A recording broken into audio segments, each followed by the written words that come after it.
নমস্কার বন্ধুরা, Shilpi's tasty food রেসিপিতে সবাইকে স্বাগত। আজকে আমি গাটি কচু দিয়ে ইলিশ মাছের ঝোলের রেসিপি আপনাদের সাথে শেয়ার করছি।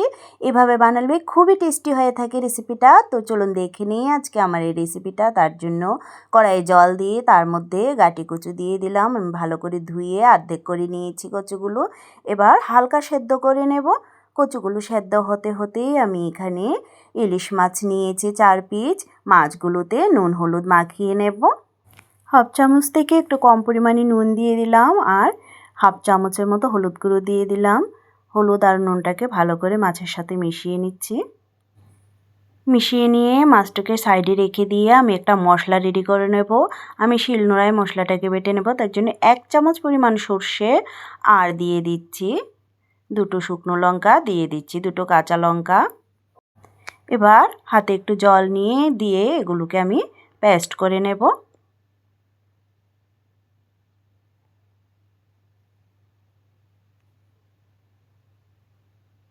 আমি শিলনোড়ায় বেটে নিচ্ছি, আপনারা চাইলে মিক্সিতেও পেস্ট করে নিতে পারেন। মশলাটা পেস্ট করে নিলাম। এবার এটাকে উঠিয়ে একটা প্লেটে রেখে দেব। আর এদিকে কচুগুলোকে দেখে নিচ্ছি। কচুগুলো সেদ্ধ হয়ে গেছে। এবার এগুলোকে নামিয়ে নেব। একবার আমার মতো করে রেসিপিটা বানিয়ে দেখবেন। আশা করি আমার আজকের রেসিপিটা আপনাদের কাছে খুবই ভালো লাগবে। কচুগুলো নামিয়ে কড়াইটা গরম করে তার মধ্যে সর্ষের তেল দিয়ে দিলাম।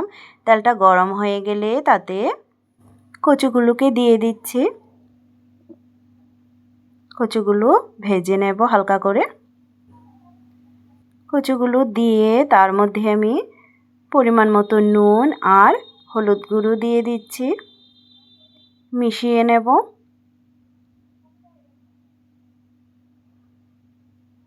মিশিয়ে নিয়ে আমি কচুগুলোকে ভেজে নেব।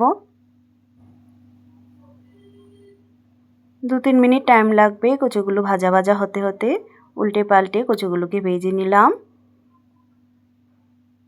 এবার এগুলোকে নামিয়ে নিচ্ছি। কচুগুলো নামিয়ে কড়াইয়ে আমি আর একটু তেল দিয়ে দেব। তেলটা গরম হয়ে গেলে তার মধ্যে কালো জিরে ফোড়ন দিলাম। এবার তার মধ্যে মাছগুলোকে দিয়ে দিচ্ছি। মাছগুলো দিয়ে আমি একবার মাছগুলোকে উল্টে নেব।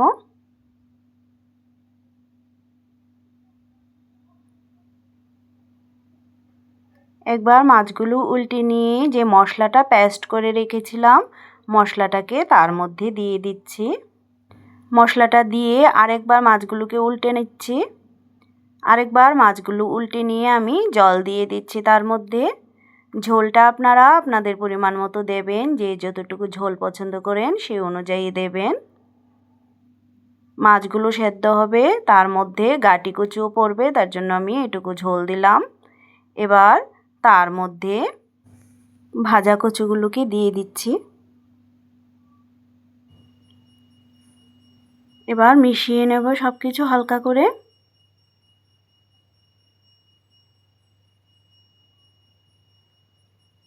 এই সময় নুনটা একটু চেক করে নেবেন, যদি প্রয়োজন মনে হয় তাহলে নুন দেবেন।